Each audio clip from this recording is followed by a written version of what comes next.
Pencimi TV Pencimi TV fi la ñuy décider lépp ndax penc mi fi la dàtt ji nekk fi la ñuy ataaya fi la ñuy defee lépp fii mooy Pencimi TV di ziare bu baax ñi nga xam ñoo ñu topp saa su nekk di leen jaajëfal bu baax a baax a baax di sàkku na ngeen abonné leen ndax lépp lu ngeen bëgg a xam ci Maabo ak li ko wër Pencimi TV dong ngeen ko mën a amee. kenn ku ne ñu ngi lay nuyu sa turu ak sa sant fii nag mooy Kër Jibi Saloum dëkk bu mag la dëkk bu yàgg ci commune bu Maabo gii courant gii galas 200 francs lañ koy jënde ba 300 kenn du am courant ku muj kamaj te courant baa ngi wonaar gii teen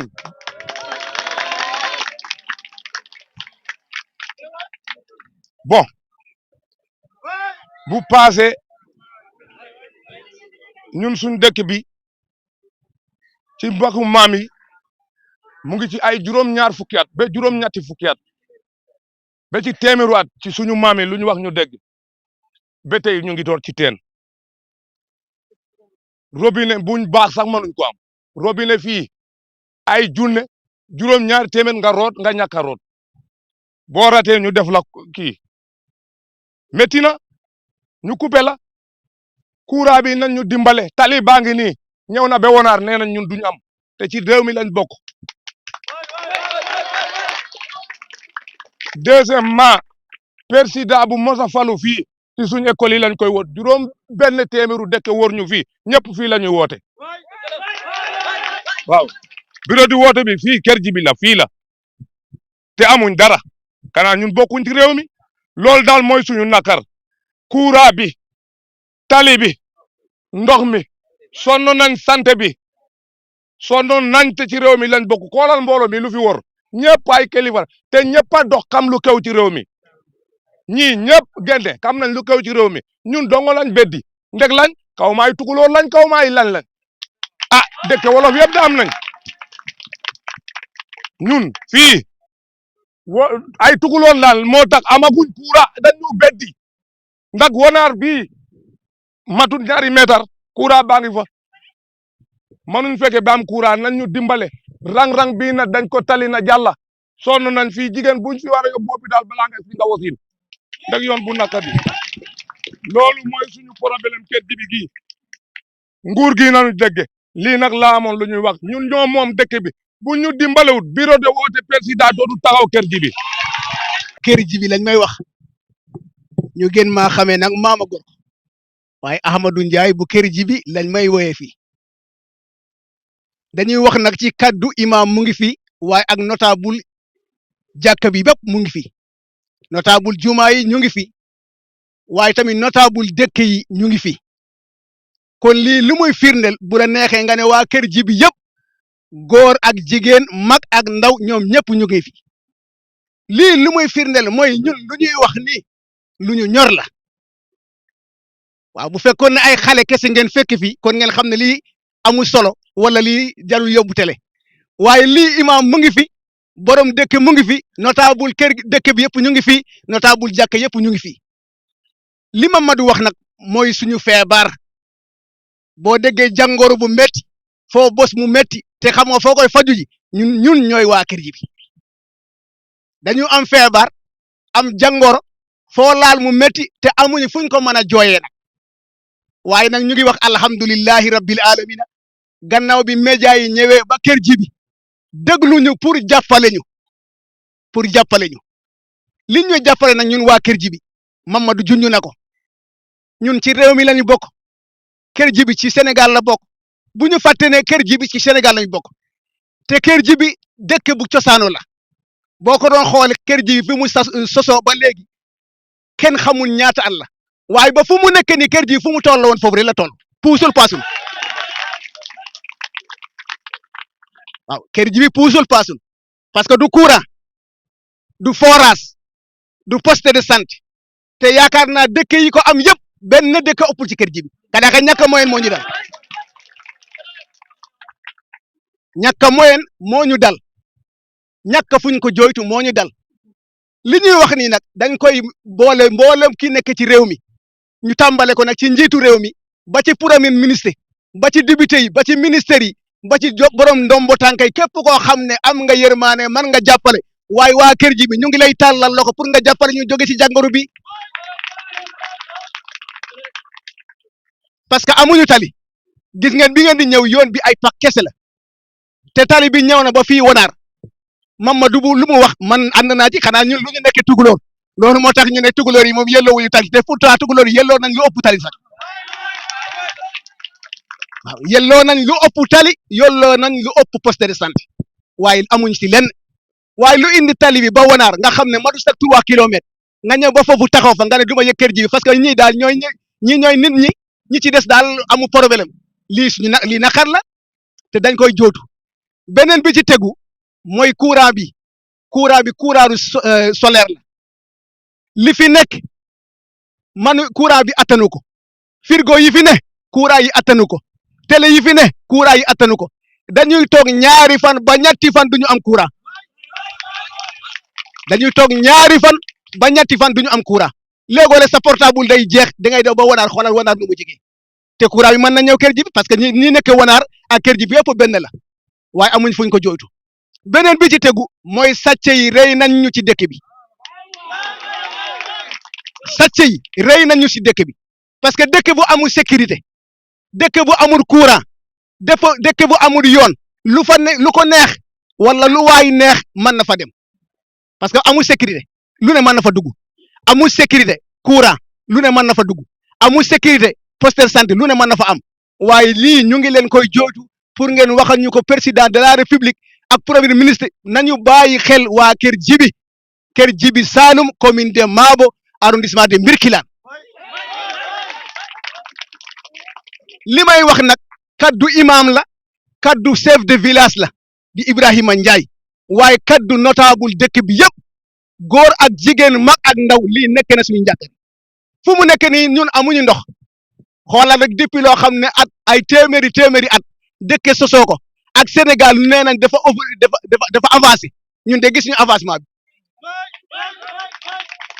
parce que bu fekkee ne avancement yow nga toog ci dëkk ay téeméeri at ba léegi ci teen ngay rew ana avancement bi amuñu forage amuñu robinet ndox bi fi nekk dafa wex xat xorom jigéen ñi ñu ngi nii toog xam nañ ci dara boo doon foot sax duguf boo doon foot mënu foot mënu naan mënu foot loolu ndox moom lan lay njëriñ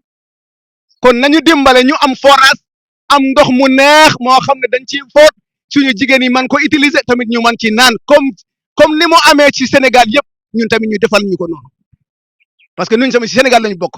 beneen bi ci tegu mooy suñu àll bii moom mu ngi nii dañ ko gora ba mu jeex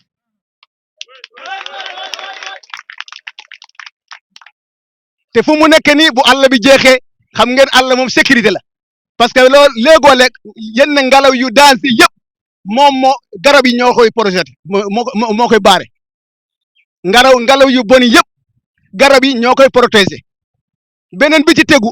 ndox bi mu ngi nii mooy dex bi xorom kese la te léegi dex bi léegi dem na bay walaangaan ba ñëw na fii ci xur bi bu yàggee mën na ñëw ba ci dëkk bi loolu yëpp nag ñàkk àll bi moo ko waral ak àll bi ñuy gor loolu moo ko waral bu ñu amoon daal ki nga xam ne ñi nga xam ne mën nañu jàppale ci ñuy gor àll bi bugg nañ ko lool am na solo ngeen bàyyi ñu ci xel beneen bi ci tegu daal mooy tali bi ak problème dëkk bi courant bi jàppale leen ci bu baax a baax a baax ñu ngi gërëm ñëpp nag di gërëm tamit seen li mooy média yi nga xam ne ñoo fi ñëw ñoom ñëpp ñu ngi leen di gërëm parce que boo amul foo mën a jooytu say naqar amoo foo mën a jooytu say jafe-jafe am koo xam ne ñëw na ba ci yow nga woo ko ci teranga mu ñëw wuy si la ci teranga ma ne ñeewuñu ñoo laa biir parce que mënoon nañ toog fi ñu toog ñu ne suñu yoon nekku ci waaye ñëw nañ pour xettali Kër Jibi pour jàppale waa Kër Jibi xam ne ko waa Kër Jibi am nañ jafe-jafe am nañ naqar am nañ ay feebar te mënuñu ko jooytu fenn kon nañu dem ñu tàllal leen suñu micro ñu wax seen i jafe-jafe ak seen i naqar ak seen i feebar pour nguur mi mën leen ko saafaral loolu kon ñu ngi leen di gërëm bu jëlee sart asalaamaaleykum man la Absa Ndiaye Kër Jibi Saloum man maa fi teewal jigéen itam kenn demul mu des kenn warul leen fàtte man la Absa Ndiaye Kër Jibi Saloum ma teewal fi samay mag samay tante samay jabari mag te ma dëkk si dëkk bi nag judd si dëkk bi toll bi ma toll gisuma fi dara loo xam ne ni mun nañ koo woote ñu boole si jigéen ñi jigéen yaa ngi nii amuñ ndox amuñ yoon amuñ santé te ñu ngi nii war a toog liggéey am projet bu ñu war a def liggéey waaye mënuñ koo def ndaxte boo amul projet amoo teen amoo robinet mënoo liggéey dara te dañoo war a liggéey comme jigéen yëpp te amuñ ko dañoo war a am robinet yu baax ñu ngi yore tool yu baax ñu am ñu leen war a financer ñu jàppale leen ci financement ñu liggéey comme jigéen yëpp ay jigéen lañ waaye boo bëggee dara te amoo ko itam mënoo koo def sa doole bu jotu sa ginnaaw mënoo koo def dégg nga ñu ngi nii war a liggéey te liggéey bi mënu jàll amuñ marché amuñ dara lu ñu soxla dañ koy xuus dem wuti ji ko feneen te amuñ yoon te jigéen bu fi ëmb dañ la ne doo wasin ci biir kër gi doo wasin ci dëkk bi il faut nga dem ba maa ba nga wasin fa mbaa njaaw moom nee na boo demee njaaw boo fa wasinee soo ñëwee sa kayit doom duñ ko lijjanti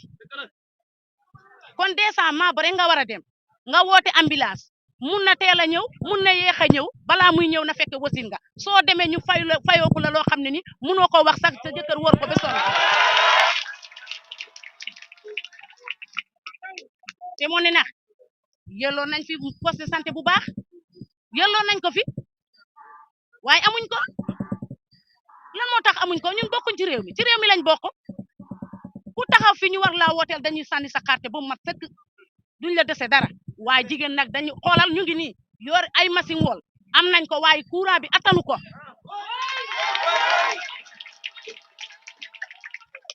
ñu ngi ni yor ay xale yu góor yoo xam ne ni ñoom ñëpp dañoo yore seen métier waaye fu ñuy defee seen métier balaa ngay def sa métier da ngay am courant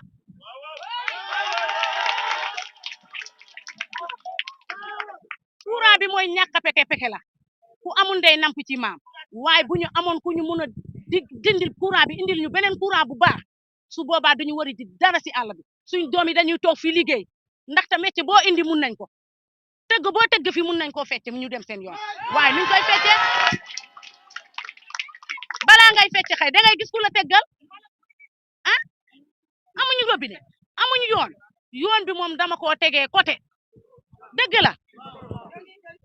la yoon bi dañ koo tegee côté parce que bu ñuy génnee liste bi bokkuñ ci woon waaye fekkee ma ci boole buñ même bu dul dara ñu yokk ko cere dolli ñeex ñu xam ne ci réew mi lañ bokk ñu teg si dara ba ñu gis dara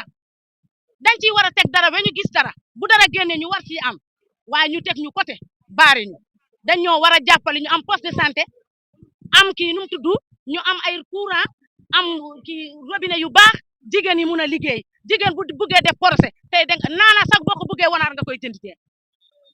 dañoo nekk ci seen teen bi neen teen bi baax na ba ñu defal leen teen bi pompe ñun suñu amoon ay pompe ñu jël ko waaye pompe bi sax gisuñ ko yow amoo courant bu amoo ndox robinet yu baax amoo pompe te nga yore teen yu baax ñu war a am pompe nañ ñoo jàppale nag loolu Seydi Ndiaye Kër Jibi damay ñëw tuuti rek pour fàttali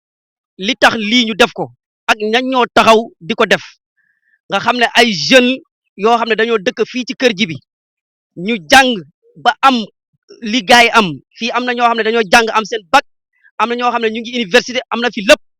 donc ay xalaat ñoo daje pour ñu daje mbooloo nekk benn ci mbooloo boobu nag ñu am président ñu am koo xam ne moom lañ jiital ndaxte xalaat bu rafet bi ci moom la jógee ko mooy Ibrahima Ndiaye Sékou moom mooy suñu président mooy mouvement ànd tabax Kër Jibi kon mouvement bi li ko tax a jóg mooy ñu defar Kër Jibi nga xam ne Kër Jibi dafa bokk ci village yu gën a arrière ci dans la commune de Mabo mais aussi ki nga xamante moom mooy vice président bi mooy Seydi Ndiaye mooy ki nga xamante moo yore micro bi di wax moom mooy vice président bi ki nga xamante ne moom mooy secrétaire mooy Ibou Ndaga moom ngeen ko gën a xamee El Hadj Ndaga suñ chargé de communication koo xam ne moo yore lépp loo xam ne mooy suñu wàllu communication xam ngeen ko mooy Moussa Gueye ñu koy wax Evra presque bëri na événement yu fi am te ñun ñi nga xamante ne dañ koy ñàkk wuute mu ñu fiy teewal te di présenté wante le mouvement bi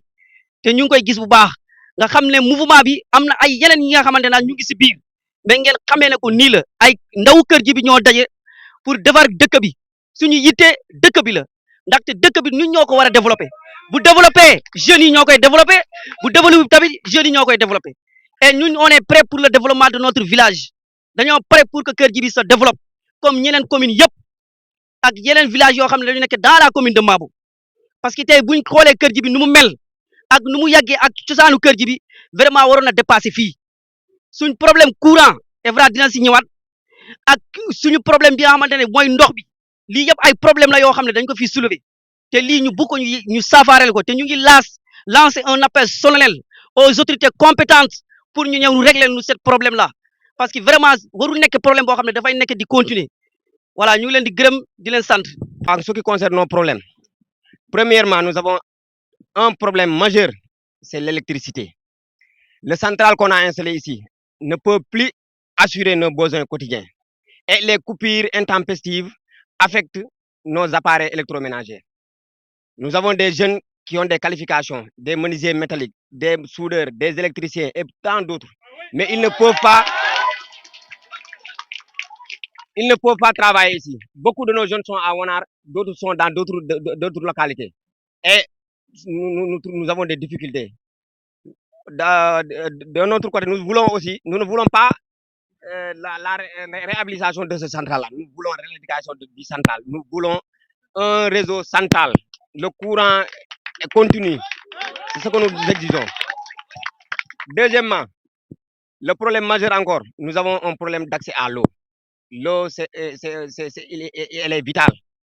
Nos femmes sont fatiguées. Elles ne peuvent même pas prendre en charge l'éducation de leurs enfants parce qu'elles se lèvent tôt le matin pour chercher de l'eau et se couchent tard. C'est un problème que nous vivons ici. Nous avons des puits, nous avons des robinets, mais l'eau des robinets n'est pas potable et il n'est pas utilisable. Elle n'est pas utilisable du moins. Nous voulons tout ce que l'on fait dans les autres villages ou dans les autres communes. Nous voulons des pompes. Nous voulons qu'on assiste nos dames pour qu'elles mènent des activités génératrices de revenus, de transformation de produits locaux. Le troisième point, c'est l'axe qui Darussalam Wanar Nganda. Comme vous le savez, c'est un axe important. Mais oui, je vais y revenir, Inch'Allah. Nous voulons la continuité du bitumage ou bien même la réhabilitation de cette piste. Parce que qui dit route dit développement. Absence de route, absence de développement. Nous sommes un village d'éleveurs, nous sommes un village de cultivateurs. Nous avons des problèmes d'écouler nos produits. Nous avons des problèmes de se déplacer. Nous avons des problèmes d'acheminer nos femmes en état de grossesse. C'est un problème, nous voulons la continuité du bitumage jusqu'à Nganda. À défaut, la réhabilitation de ces pistes. Comme vous le savez, nous avons perdu entre Kër Djibi et Wanar 2 de nos frères par accident, à savoir Malick Ndiaye et Mamadou Cissé. Nous voulons que ça s'arrête. Un jeune qui prend une moto pour aller à Wanar, ses parents ne dorment que lorsqu'ils reviennent. Parce que nous craignons à chaque fois qu'on subisse des accidents sur cet axe-là. Nous voulons la réhabilitation de cette piste qui mène à Nganda. Quatrièmement, Darussalam Kaba, c'est un village d'un éminent érudit Abdou Khadr.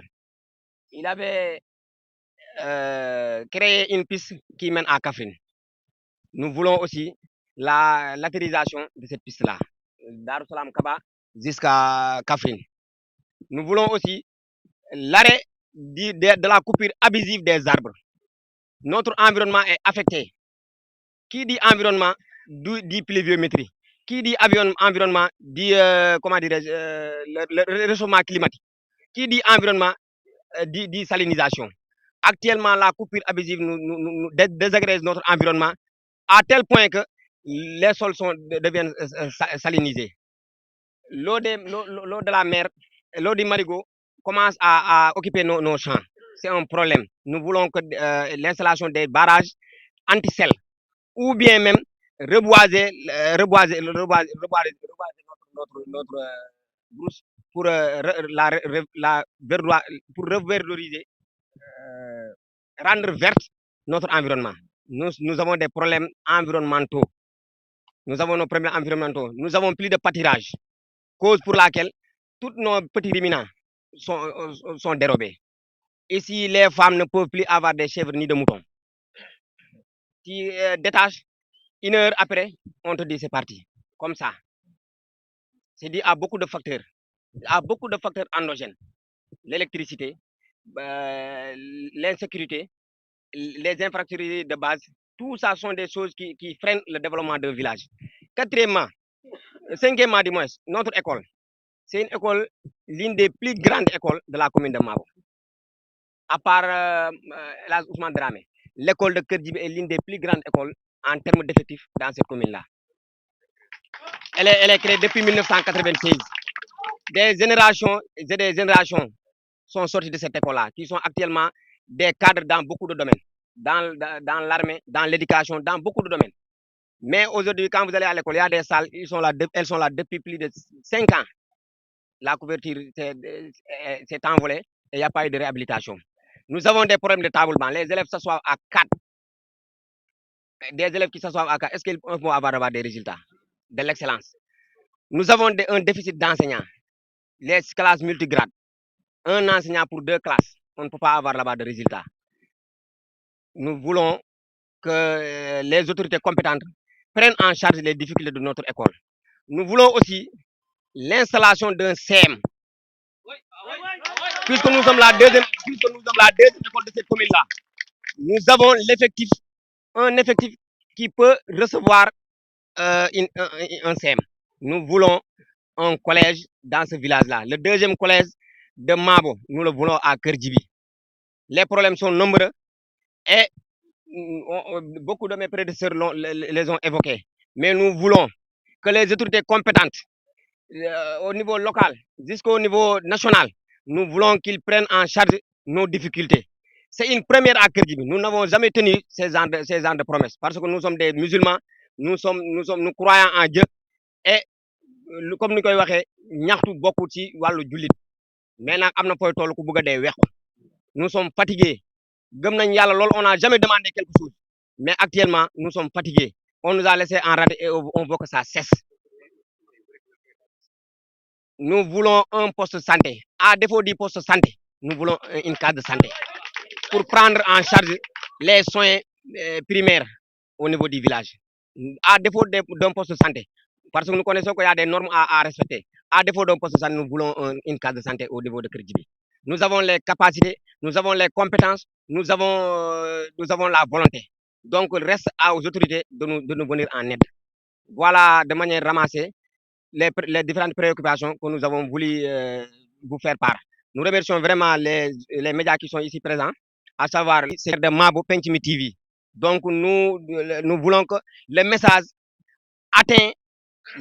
son cible. Merci.